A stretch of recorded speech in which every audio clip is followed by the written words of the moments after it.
FRE, l'émission, épisode numéro 12. Aujourd'hui, parlons d'hypnose, parlons de thérapie et bien plus encore. Je vous laisse découvrir. Vous écoutez le podcast de Femmes rayonnantes entrepreneurs. Gestion du temps, motivation, organisation, pour entreprendre la vie qui vous inspire. Et maintenant, Leslie Destrac, consultante business. Hello, femmes rayonnantes. Bienvenue pour cet épisode spécial. Bonjour Leslie, merci de m'avoir invitée. Merci à toi, Fouzia, d'avoir accepté cette invitation.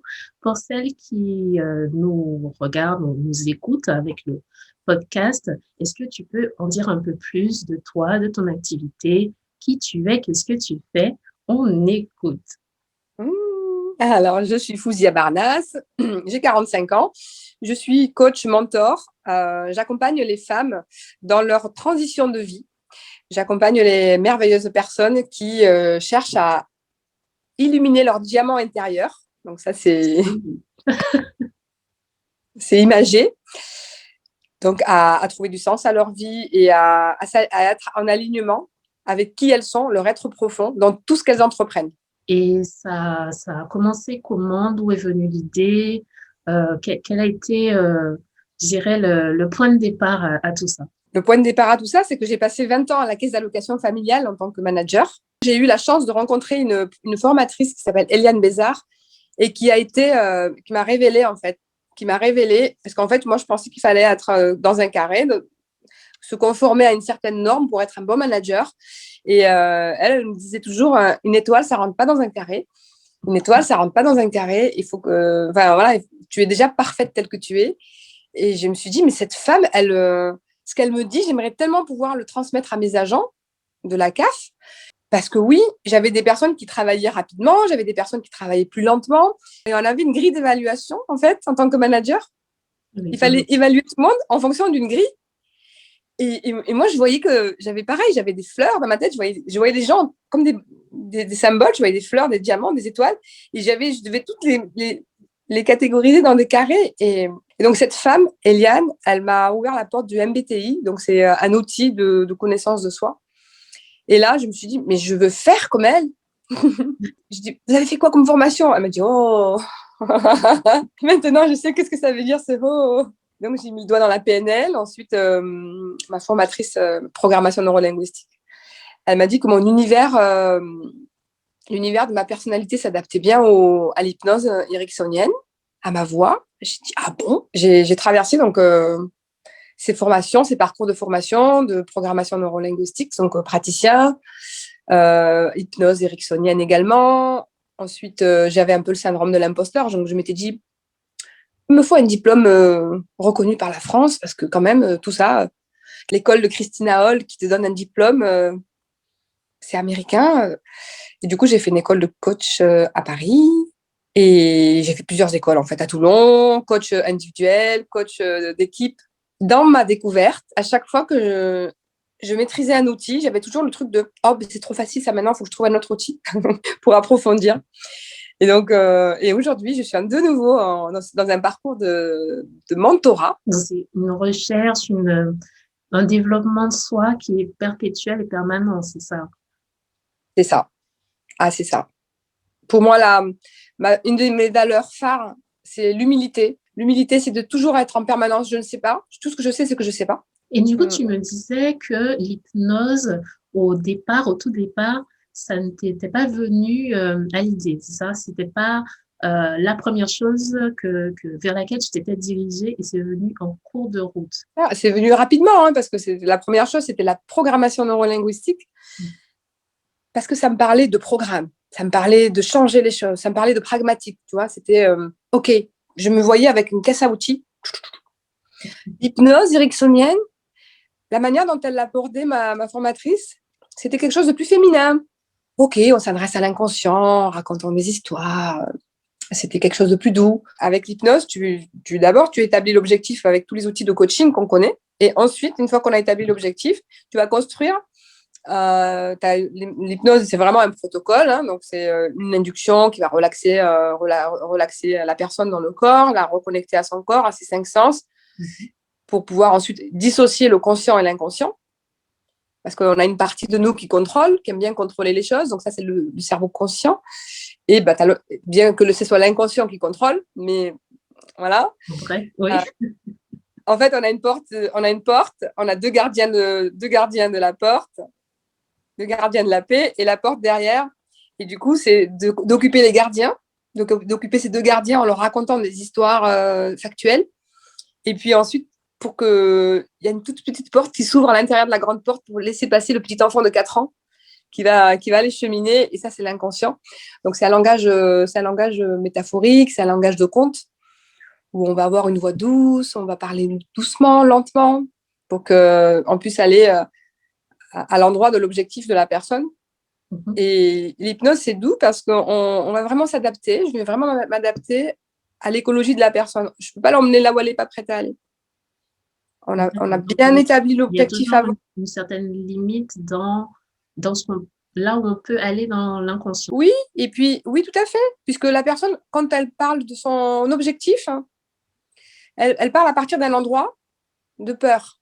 Je vais apprendre à dire non tout le temps parce que j'en ai marre de toujours dire oui.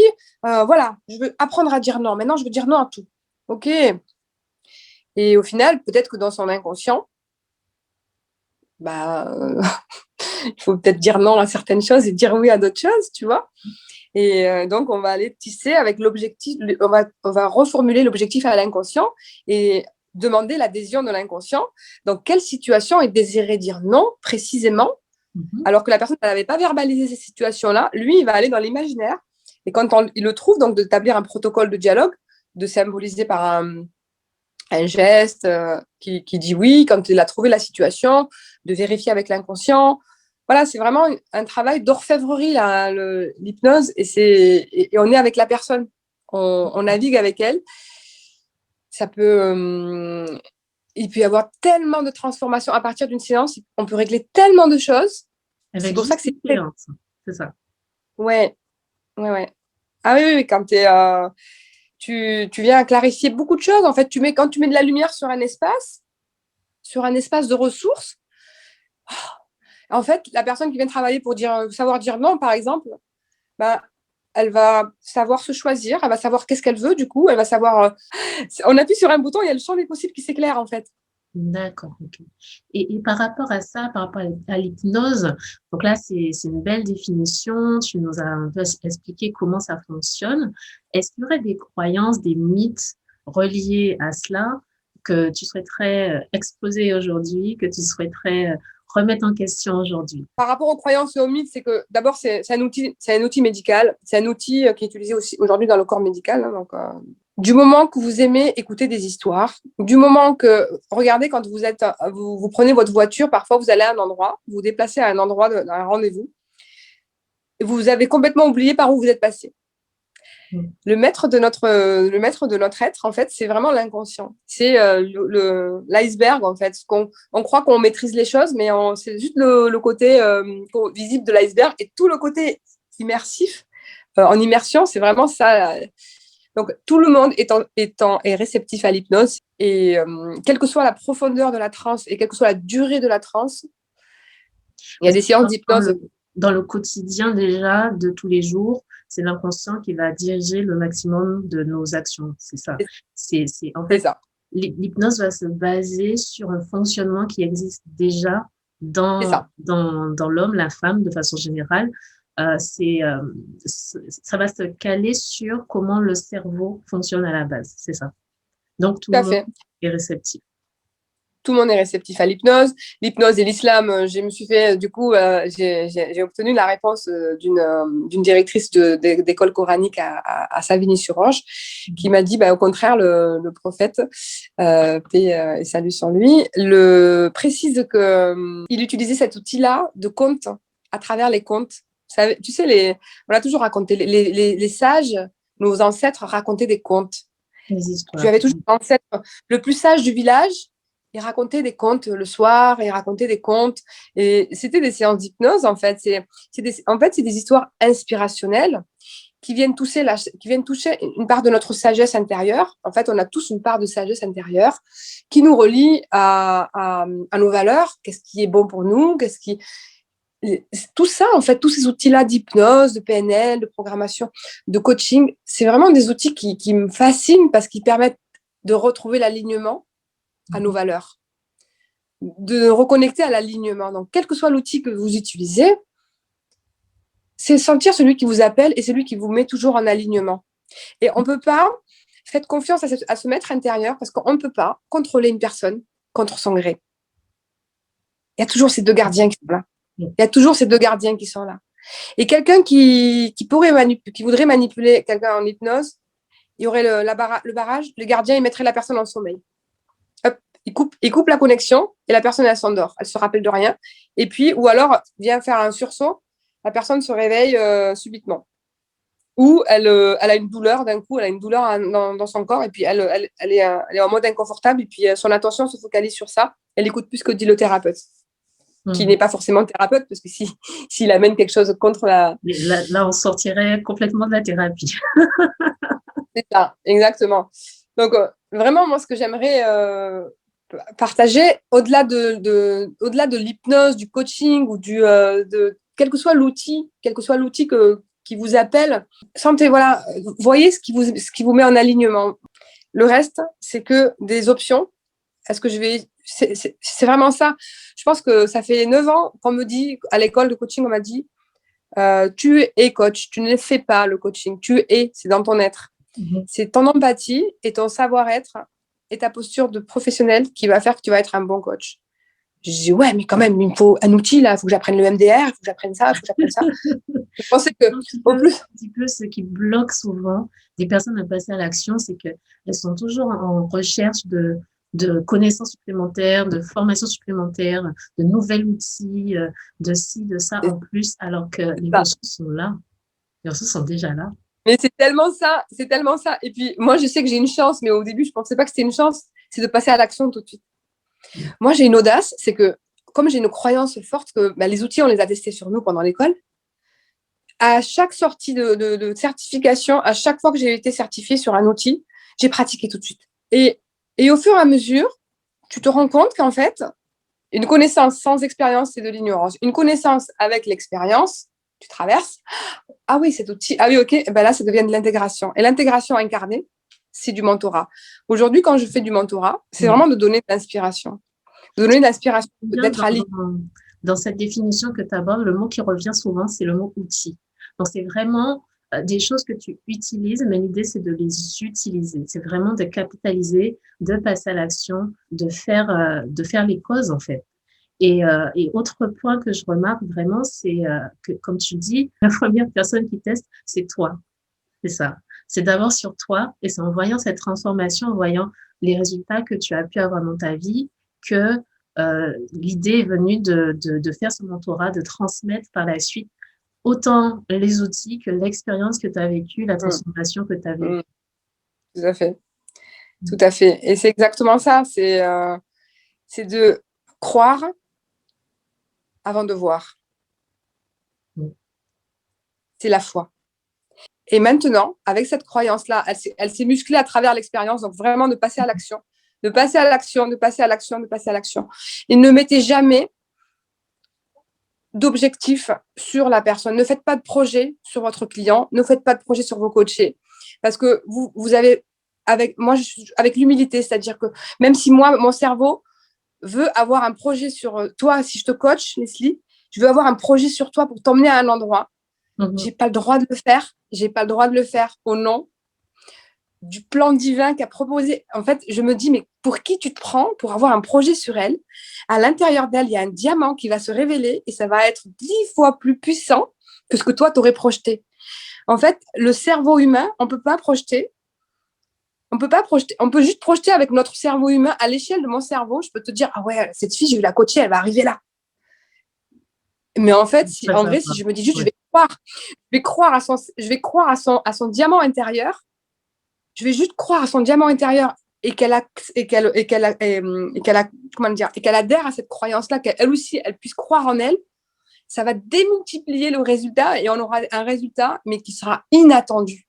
Et c'est ça le côté de l'humilité, c'est ne fais pas de projet sur la personne, fais juste confiance que dans le plan directeur de sa vie, il va se passer des choses merveilleuses que à l'échelle de ton cerveau humain, tu ne peux pas aujourd'hui entrevoir. Je reviens toujours à ce que tu disais tout à l'heure, c'est que tu apportes les outils, tu guides au final la personne, mais c'est elle qui se révèle, c'est elle qui sait au fond d'elle, dans son inconscience, qu'il y a comme ressource pour pouvoir aller plus loin, pour pouvoir développer tout ça. Mais tellement. Elle se révèle, c'est le mot, elle se révèle. Révèle, ouais, c'est ça. Le diamant, pour moi, le symbole du diamant, c'est pas le luxe du diamant, que je porte un diamant. Le symbole du diamant, c'est que dommage, il est juste là, regarde-moi juste 2 secondes. Oui. C'est le symbole du diamant, il a multifacettes. Voilà. J'utilise en coaching. La personne, elle va dire, ouais, je vais atteindre un objectif, je vais atteindre cette facette-là. Sauf que quand tu le tournes et que tu mets de la lumière, il va illuminer à 330 degrés de tout son potentiel. Et ça, je peux pas, moi, l'imaginer avec mon cerveau d'être humain, mon imagination. J'ai pas le droit, en fait. J'ai pas le droit d'enfermer la personne dans une petite facette de son diamant, juste parce que je suis coach et que je pense qu'elle va aller à cet endroit-là. Et c'est ça aussi, la posture professionnelle. Oui. Il y a toujours plus, il y a toujours ce champ de possibilités qui est infini. Et au final, la personne, avec les outils, avec les ressources qu'elle va gagner, elle va pouvoir d'elle-même trouver et voir en fait toutes ces facettes se révéler, comme tu le dis si bien. Oui, c'est ça. Et puis, il y a la réflexivité, tu sais, le jeu de lumière, la réflexivité, quand on met de la lumière dans un espace, ça vient éclairer les autres facettes du diamant, ça vient éclairer les autres espaces de ta vie. Et il y a d'autres possibles qui s'ouvrent, en fait. Oui. C'est pour ça que, pour moi, je fais des parcours d'accompagnement, des parcours qui ont une durée, ils ont un début et une fin. Mais c'est un parcours. OK, avec une seule séance one shot, on peut avoir des beaux résultats. Mais pour avoir une vraie transformation qui tienne dans la durée et qui se muscle, c'est un parcours. C'est un certain nombre de séances. Une fois qu'on a clarifié un espace, elle repart. Et qu'est-ce qu'elle fait de la lumière qui vient de se poser sur un autre espace? Il y a tout de suite peut-être le syndrome de l'imposteur de « Ah non, mais j'ai peut-être pas droit à ça, j'ai peut-être pas accès à ça ». Ben si, il faut muscler la confiance pour aller aussi visiter cet espace-là, ressourcer, révéler. Aujourd'hui, ce que je rencontre le plus souvent dans mes coachings, c'est vraiment la question de la légitimité. Oui, c'est le syndrome de l'imposteur, c'est ce qui atteint un peu la personne qui veut démarrer dans une activité, qui n'a pas, ça relève de la confiance en soi au final. Énorme. Comme ça. Énormément. La confiance en soi qui manque ou qui est encore à travailler parce que, et on se cache derrière des alibis. Des alibis comme le fait de ne pas avoir assez d'outils, de ne pas avoir assez de formation, de connaissances, etc. Et au final, le piège, c'est de se retrouver à toujours chercher à être en quête, alors qu'au final, on ne saura jamais tout sur tout, et que le plus important, c'est de se lancer, c'est de commencer. Exact. C'est ça. Le petit pas. C'est le petit pas. Et cette question de légitimité, elle touche la confiance en soi, comme tu dis, et l'estime de soi. Si tu savais, Leslie, l'estime de soi, c'est la confiance, elle vient du verbe faire. Donc, je sais pas, je pense que pour faire, il faut que je sache faire tout ça avant de faire. Donc, c'est le passage à l'action, comme tu dis. La confiance, elle s'acquiert dans l'action, dans les petites actions. La peur, c'est la salle d'attente de l'action. Donc, allez dans votre peur. Allez-y, il faut y aller cheminer. Mais la question de l'estime de soi, c'est vraiment ça. Parce que les entrepreneurs, en fait, on envisage notre projet professionnel comme étant notre identité. Et si tu ne travailles pas ton estime de toi, tu vas te désaligner de ta mission d'entrepreneur. Le premier travail quand on veut être entrepreneur, c'est pas savoir la cible, c'est pas savoir la niche, c'est pas se faire un business plan, c'est pas avoir un logo, un site, une plateforme de communication, c'est l'alignement. Quand on est entrepreneur, on va se regarder les uns les autres, on va se comparer. Et ça, c'est juste, il faut vraiment travailler cet alignement, travailler votre estime de vous. J'ai envie de vous dire, voilà, vous êtes un diamant unique et prenez-vous des espaces de respiration où vous allez prendre soin de vous parce qu'en fait, quand on est entrepreneur, la provision, c'est nous. Oui, ça, je le dis souvent. Au moteur de l'action, au moteur du projet, c'est soi. Donc, si à la base, on n'est pas aligné, qu'on n'a pas assez d'énergie, qu'on est fatigué, le résultat, il sera forcément impacté. C'est vrai. Tu as beau avoir une Ferrari, non, si tu mets pas du carburant dans la Ferrari, elle On va ira pas nulle rouler. part. On n'ira nulle part, elle va rester dans le garage. C'est le carburant, c'est nous. La provision, c'est nous. Quand on travaille sur du capital humain, surtout en accompagnement, en coaching, quand on travaille sur du capital humain, tu m'aides la personne. C'est quand même un être humain. C'est grâce à ton empathie, ta posture qui te permet de respirer avec elle pour accueillir une émotion, de l'aider à traverser, parfois ces tempêtes émotionnelles. Et tu as besoin de cette énergie-là. Donc, il faut que tu ailles te ressourcer aussi. Donc, il faut que toi, tu aies un espace aussi de supervision, de coaching pour déposer aussi tes doutes et ce qui te traverse. Moi, je pense surtout aussi que, outre l'alignement, c'est de savoir effectivement qui on est, ce qu'on a à offrir, mais aussi ce qu'on veut, là où on veut aller. Parce que ça, j'ai déjà remarqué à travers les échanges que j'ai eus, que le fait de pas définir précisément ça, le fait de pas définir précisément où est-ce qu'on veut aller, ce qu'on attend quelque part, au final, on perd du temps à se perdre dans des distractions, dans des actions qui sont, comme tu l'as dit, au quotidien, on est entrepreneur, au quotidien, on va faire des actions, on va y penser ou on va y réfléchir, etc. Il y a la charge mentale, mais ce sont pas des actions productives. Ouais. Et c'est là, en fait, où je fais vraiment une grande différence entre les actions où on est occupé et les actions où on est productif, celles qui vont vraiment être en lien avec l'activité, avec le cœur de l'activité, vraiment. Ouais, tout à fait. Quand on est sur celle-ci, que le carburant, il vient, que l'énergie est là parce qu'on voit concrètement les actions qu'on met en place, on voit les résultats aussi derrière. Donc vraiment, je suis ravie de t'avoir aujourd'hui dans cet épisode. Oui. Et quand tu parles de projection, de savoir où on va, moi, je fais mon tableau d'objectifs. C'est un tableau de visualisation, hein, c'est un tableau de rêve, un tableau d'objectifs. J'en fais un une fois par an et il change toutes les 3 semaines. Je rajoute quelque chose. Donc, j'ai un cap, oui. Je sais où je veux aller. Et un de mes objectifs pour 2021, c'est la loi de Pareto à l'endroit. Parce que jusqu'à maintenant, c'est la loi de Pareto à l'envers. C'est-à-dire, comme tu dis, là, la loi de Pareto à l'envers, c'est 20-80. La loi de 20 à 80. C'est 20% de mes activités qui me rapportent 80% de mes revenus. C'est-à-dire vraiment une action scalpel. On s'y prend à une fois. Scalpel parce que j'ai eu 2 césariennes et j'ai eu cette image que le chirurgien, il n'a pas essayé plusieurs fois. Il a fait une fois et ça a ouvert une fois. Voilà. Donc, c'est l'action scalpel, c'est vraiment l'image qui me vient. C'est peut-être un peu glauque comme image, mais voilà. On n'a pas 2 fois la chance de pouvoir avoir une belle cicatrice, tu vois, sinon tu te fais charcuter. Donc, c'est 20% de tes activités qui te rapportent 80% de tes revenus. Et du coup, je m'étais rendu compte que ces derniers temps, j'étais vraiment dans quelque chose à l'affût des opportunités. Moi, je suis vraiment... j'adore découvrir les choses. Et puis, c'est chouette. Ça, je vais découvrir. Des compléments de revenus. Ouais, pourquoi pas. Le marketing de réseau. Oui, pourquoi pas. Et ça. Du coup, je démultipliais mon énergie. Exactement. Et du coup, mon cœur de métier, qui est le capital humain, le coaching, l'accompagnement, révéler les talents, il était pas forcément exploité à son plein potentiel. En fait. Oui, il en souffre un peu parce que l'énergie va ailleurs. Oui. Mais c'est ça, la déperdition d'énergie. Du coup, j'ai interrompu plein de partenariats, j'ai interrompu plein de contrats avec lesquels je travaillais pour vraiment, vraiment me focaliser uniquement sur cette activité-là d'accompagner mes merveilleux diamants, mes clientes dans la transformation de leur vie, dans la transition de leur vie.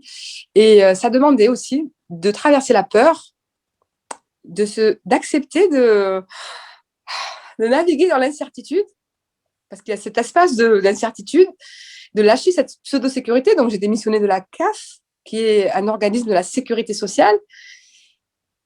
Et en fait, ce que j'enseigne, je le traverse, je le vis. Alors, pour pouvoir apporter un peu plus de précision, à quel moment tu as fait le grand pas? À quel moment tu as quitté cette sécurité, comme tu le dis? L'activité était déjà en flow, elle se portait déjà bien, ou comment ça s'est passé? Non, mais en fait, non, pas du tout. J'ai travaillé à 100% à la CAF et j'avais mon activité de coaching qui était, je travaillais entre midi et 2, le soir et les week-ends quand j'avais pas mon fils. Et ça me rapportait un certain nombre de revenus. Pas grand-chose, en fait. Ça me rapportait... Et à un moment donné, j'ai fait une formation avec Darren Hardy, qui est un coach américain, qui a écrit L'effet cumulé. Et j'ai compris qu'il ne fallait pas se dire, alors, quand j'aurai tant de clients, tant de revenus, je vais lâcher ma casse. Que ce n'est pas comme ça que ça marche. Ce n'est pas quand je vais voir que je vais commencer à croire. Il faut croire pour voir. Il faut croire pour voir. Et j'ai mis 6 ans, ou 6 ans, 5 ans, 6 ans, 2013 à 2017. Donc, 4 ans, du coup, 4 ans. Ça me paraissait long, plus long que ça. À me dire, ah oui, il faut croire pour voir, il faut croire pour voir. Mais j'ai dans ma tête, non. Ça a pris du temps à Je procéder. ne crois que ce que je vois. C'est un carré, c'est un carré. Je ne crois que ce que je vois. C'est un carré, c'est un carré. Avant que j'ouvre le carré, que je vois qu'à l'intérieur, il y a un diamant, avec multiples possibilités, il a fallu du temps d'intégration. Et le jour où je me suis dit, en fait, j'ai eu un déclic un matin, je me suis dit, mais en fait, ton activité de coaching, elle est proportionnelle au temps que tu lui accordes.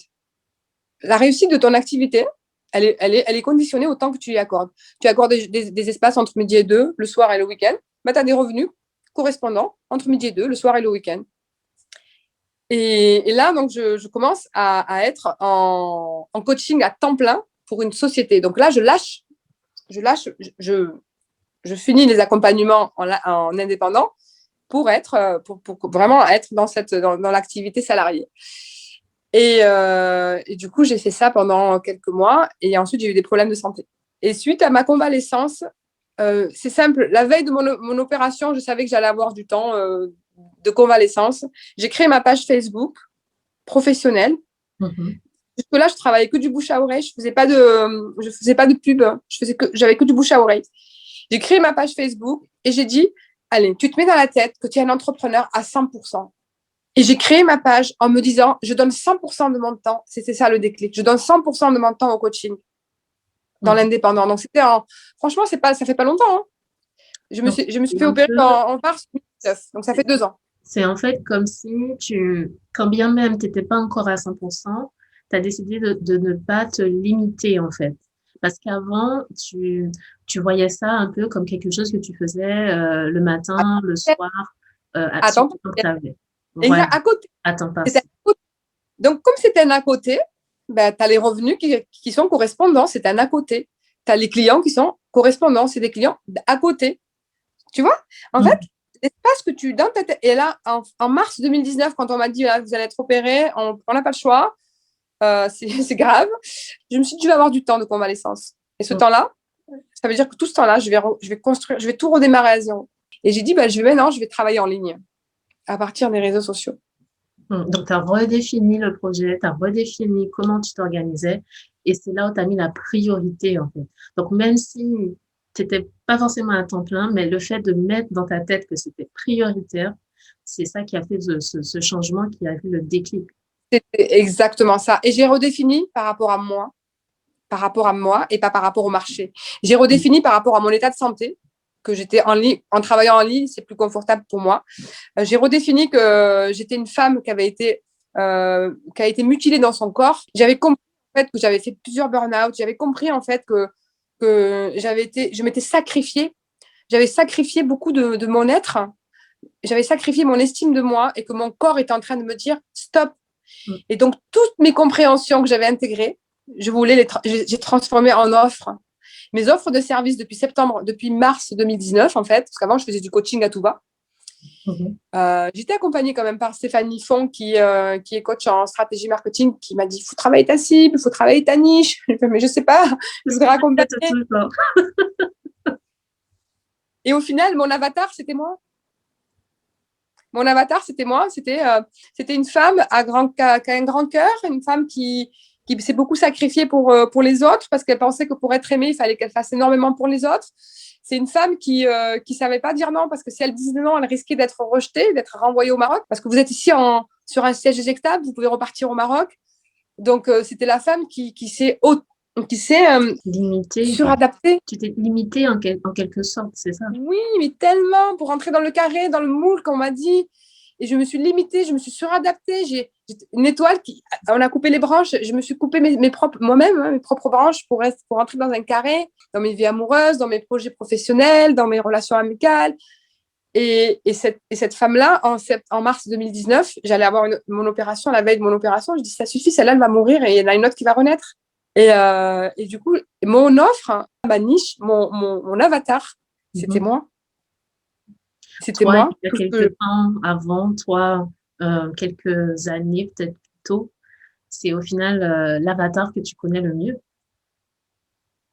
Je pense qu'on ne peut expliquer que ce que l'on a traversé. J'ai eu la chance mon frère m'a invité à Dubaï, j'ai eu la chance de traverser le désert à Dubaï. Je peux te l'expliquer en long, en large, en travers, Leslie. Je peux te décrire la couleur du sable, je peux te décrire la couleur des rayons de soleil sur mon visage. Je peux te l'expliquer, l'odeur du truc, la sensation jusqu'à demain. Tu le vivras, tu le percevras pas comme si tu l'avais vécu. Tu peux pas lire un manuel de dire ah oui bah aujourd'hui je vais faire ma niche, ça va être les entrepreneurs. Ah bah voilà, les entrepreneurs, il faut trouver ci. Ah non. C'est pas une liste de courses en fait. La légitimité, mais c'est ça. Quelle légitimité tu as toi pour me dire quelle légitimité? Pareil, quand je faisais du marketing de réseau, j'avais des gars qui me disaient je vais t'apprendre à être millionnaire. Viens dans mon marketing de réseau, tu peux être millionnaire. Je dis est-ce que toi tu es millionnaire? Non. Comment tu veux m'expliquer comment faire un millionnaire si tu l'as pas fait? Tu vois, moi j'avais un syndrome de l'imposteur qui était trop fort. Je me suis dit non. Déjà que naturellement, quand j'ai des bons diplômes, quand j'ai la bonne posture, j'ai toujours tendance à me remettre en question. Alors si je fais quelque chose qui n'est vraiment pas aligné avec moi, c'est pire. Je le fais même pas quoi. Ça me fige. Ça bloque l'action et on n'y va pas au final. Et non, et heureusement qu'on n'y va pas parce que ça veut dire qu'on est intègre. Alors, on a parlé quand même de beaucoup de valeurs, de beaucoup de choses intéressantes, notamment l'alignement, d'être en harmonie avec ce qu'on veut véhiculer. Pour toi, donc quand tu repenses au chemin parcouru, qu'est-ce qui a été le plus difficile? Qu'est-ce qui a été vraiment une grande épreuve dans ce chemin entrepreneurial? C'est là, de renoncer à la sécurité. Donc, moi, quand je processe, je sais où je vais en naviguant, en me faisant accompagner, en me faisant coacher vers cette incertitude. Ça a été le plus difficile, ça a été le regard des autres sur moi, sur cette décision. Mes proches, ceux que j'aime, en fait, parce que quand toi, tu processes, les autres ne processent pas en même temps que toi. Ils ne sont pas au courant de ce qui se passe dans ta tête. Ouais, ils sont pas avec toi dans ce cheminement. Et c'est ça. Et ils t'aiment et ils veulent ton bien-être. Et ils t'aiment et ils veulent pas que tu te plantes. Et ils t'aiment, ils ont peur pour toi. Et nous, chez nous, les Marocains, il y a toujours le mot la pauvre. Dans ma famille, en tout cas, c'est ah, la pauvre, Fouzia, oh, la pauvre. La pauvre, ça veut dire oh, on l'aime beaucoup. On l'aime beaucoup. C'est un mot. Et moi, je dis toujours à ma mère, s'il te plaît, ne dis plus la pauvre, dis la iberg. Ça veut dire que Dieu bénisse. Que Dieu bénisse. Ça veut dire que Dieu te facilite, en gros. Et le plus dur pour moi, ça a été de naviguer moi-même dans mon incertitude, d'y aller à tâtons. Tu vois, même ma voix, elle tremble là. D'y aller fébrilement, mais d'avancer quand même, comme tu disais, passer à l'action. Et de continuer à accompagner mon entourage dans ce tourbillon émotionnel. De leur dire, voilà, j'ai mon projet, je fais ça. Je sais que vous ne comprenez pas, je sais que moi j'ai une vision à long terme, mais voilà, juste faites confiance. Voilà. Et en fait, c'est d'avoir cette humilité de partager ce qu'on est en train de vivre pour qu'à côté de vous, les gens continuent de processer, peut-être pas à votre rythme, mais moins à leur rythme à eux, pour que quand le projet, ça vous permet de vous muscler votre confiance en vous, ça permet à eux de les rassurer, et en même temps que vous les rassurez, ça continue à ce qu'ils contribuent à muscler votre confiance en vous ou à vous challenger s'ils ont très, très, très, très peur. Du coup, tu chemines. Pour moi, et je me suis mis à faire un challenge de 30 jours de live sur ma page perso pour expliquer tout ça. Pour expliquer comment je navigue, comment je me dirige dans mon quotidien. Et là, c'est pas que à ma famille, c'est sur du public. Quand je fais ces lives-là, je les fais en public sur mes Instagram, sur mon compte Instagram et ma page perso. C'est une manière de s'exposer. Le plus dur, c'est ça, c'est de lâcher la sécurité et en plus de s'exposer dans cette vulnérabilité. Voilà. Et c'est aussi une grande richesse, une grande leçon que tu as pu tirer de cette expérience. Énorme. Je le savais, que beaucoup de gens me soutenaient, je le savais. Mais là, de le voir sur les réseaux, des gens que je ne connais pas, qui marquent des messages. Je veux pas être admirée parce que l'admiration, c'est pas dans mes valeurs de l'humilité. L'admiration, ça veut dire qu'on te met sur un piédestal, ça veut dire que tu es au-dessus des autres et que les gens ils sont en dessous de toi. Ça vibre pas avec ma valeur humilité. Je veux pas être admirée parce que je veux pas que les gens ils se sentent pas assez forts que moi, pas assez bons que moi, pas assez. Derrière, tu mets ce que tu veux, mais pas assez. Tout le monde est digne. Les gens sont dignes. Pour moi, les gens sont dignes. C'est tout le monde a ce diamant-là. J'ai pas plus que les autres. Si je peux inspirer, c'est le verbe qui me va. Inspirer, c'est pas admirer. Si je peux inspirer, et justement, je disais, j'aimerais tellement pouvoir faire une interview. Dans mon tableau d'objectifs, j'ai un TEDx, un TED Call. Donc aujourd'hui, Leslie, tu m'offres ce cadeau et je t'en remercie. C'est moi qui te remercie d'être là. C'est vraiment ça. C'est un plaisir de t'avoir. De pouvoir inspirer.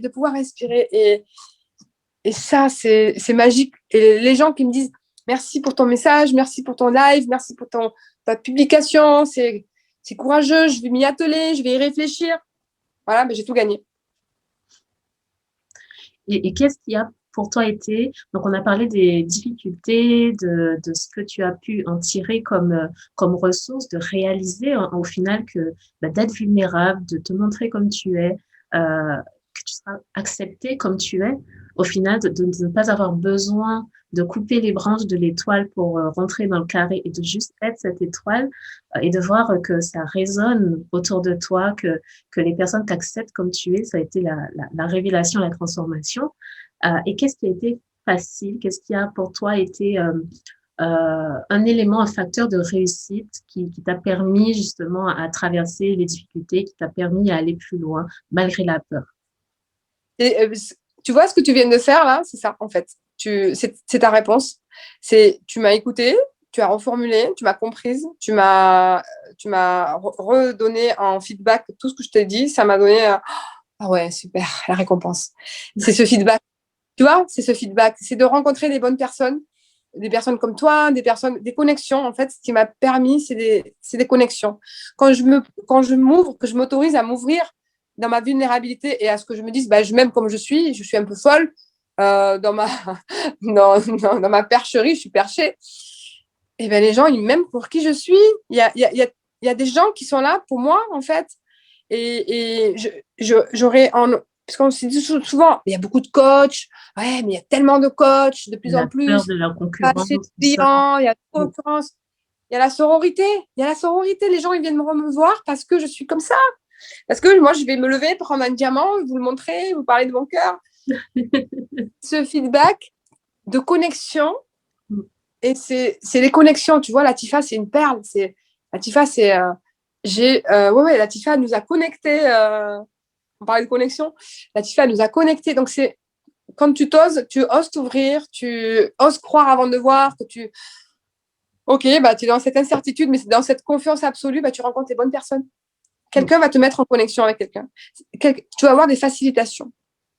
Donc, toujours dans le relationnel, dans l'échange, et c'est ça qui permet aussi de révéler et de voir un peu ces différentes facettes du diamant, comme tu disais tout à l'heure, sur lesquelles tu n'avais peut-être pas encore mis de lumière et voilà, une nouvelle opportunité, une nouvelle possibilité, un élément, un moyen d'aller plus loin.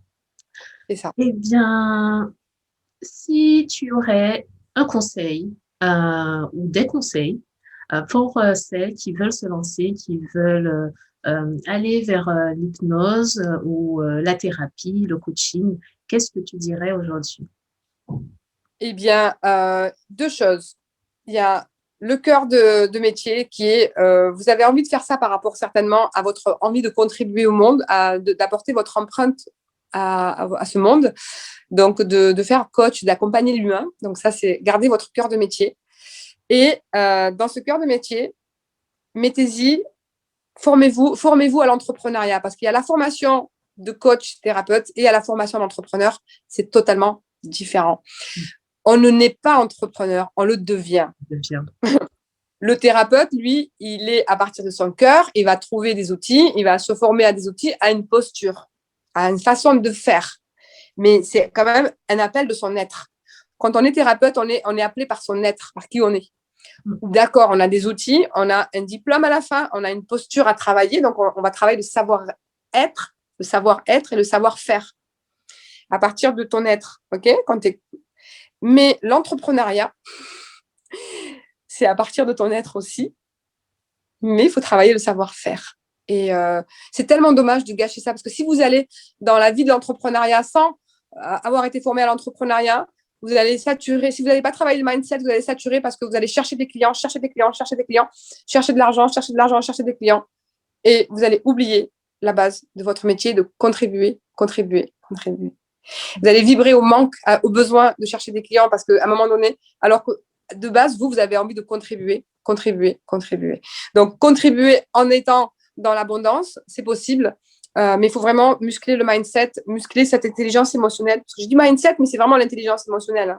Il y a en fait une part entre le cœur de métier, le fait d'être dans l'accompagnement, de vouloir donner, de vouloir offrir, et de l'autre côté, le côté business, le côté entrepreneur, comment organiser tout ça. Parce qu'une entreprise, c'est une structure.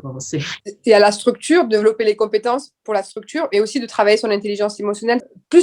C'est l'intelligence émotionnelle plus que le mindset. Donc, je retire le mot mindset, parce que le mot mindset, il est quand même dans l'énergie masculine il faut avoir une vision, il faut se motiver, faire des affirmations, regarder, voir loin, etc. Non, ok. Mais si, ici, ça ne vibre pas, ici, il y a trop de peur, que ça bouillonne, il faut aller voir qu'est-ce qui se passe avant d'avoir le mindset. C'est l'intelligence émotionnelle. Donc, je gomme. Je dirais que le mindset, c'est plutôt le résultat, au final. Oui, c'est ça, c'est la conséquence. L'état dans lequel on est, le mindset qu'on a développé, cet état d'esprit et tout. Mais pour arriver là, il y a un travail à faire avant. Oui, c'est ça, Leslie. Merci d'avoir mis en mots ce que j'ai décrit avec mes mains depuis tout à l'heure. Le mindset, c'est la conséquence, le résultat, tout à fait. Exactement. Oui. Alors, pour celles qui souhaiteraient en savoir plus sur ton activité, découvrir tes programmes, où est-ce qu'elles peuvent te retrouver? Où est-ce qu'on peut te suivre? Dis-nous tout. Alors, sur la page professionnelle Facebook, Fouzia Barnas, sur ma page privée Facebook où je fais tous mes lives d'inspiration, donc Fouzia Barnas privé, vous pouvez vous abonner ou me demander un ami. Sur Instagram également, Fouzia Barnas Coach. Et sur Google, j'ai une page, j'ai un site sur My Google Business, Fouzia Barnas, hypnothérapeute. Le plus, c'est vraiment ma page professionnelle Facebook. Ce que je remarque quand même, c'est que tu choisis tes outils et même dans les outils de communication, les outils que tu vas utiliser pour promouvoir ton activité, c'est ceux qui te correspondent le mieux, ceux sur quoi tu es le plus à l'aise. Je pourrais faire tout un podcast là-dessus, sur quels outils, quelle page, est-ce qu'il faut un site internet ou pas. Mais ça, je pense que ce serait bien dans un autre épisode. Mais je ne fonctionne que sur Facebook. Parce que Facebook, c'est ce qui, pendant que j'étais hospitalisée, je regardais les réseaux, j'étais en lien avec. C'est là où j'ai de l'amour. Voilà. Je vais là où j'ai de l'amour. Je donne l'amour là où j'ai de l'amour. Tu vois? C'est vraiment ce truc-là. C'est sur les réseaux. Facebook, pour moi, c'est là où j'ai. En fait, tu vois, c'est vraiment le cœur qui me porte. Instagram, c'est bien parce que c'est pratique, c'est beau, c'est un nouveau visuel. Et mon fils n'est pas sur Facebook, il est sur Instagram. Donc, je vais là où j'ai de l'amour aussi. Donc, je vais sur. Mais vraiment, et mes lives, je les fais sur les deux plateformes. Mais c'est ça, Leslie, je pense que tu pourras utiliser cet exemple-là. C'est là où j'ai de l'amour. Là où j'ai de l'amour, je donne de l'amour, je donne du contenu, j'offre du contenu gratuit et c'est là où je reçois l'inspiration aussi. D'accord. Eh bien, on va terminer cet épisode avec le podcast du jour. Je mettrai le lien qui vous amène vers notre rayonnante Fouzia. Et je vous dis à la semaine prochaine pour un nouvel épisode. Hey, cet épisode t'a plu? Eh bien, abonne-toi, laisse un commentaire, une revue et partage autour de toi afin que d'autres femmes rayonnantes puissent découvrir l'émission. Deviens membre de Femmes Rayonnantes Entrepreneurs sur www.femmesrayonnantes.fr, le site qui t'accompagne de l'idée à la stabilité de ton entreprise pour t'aider à t'organiser pour rayonner.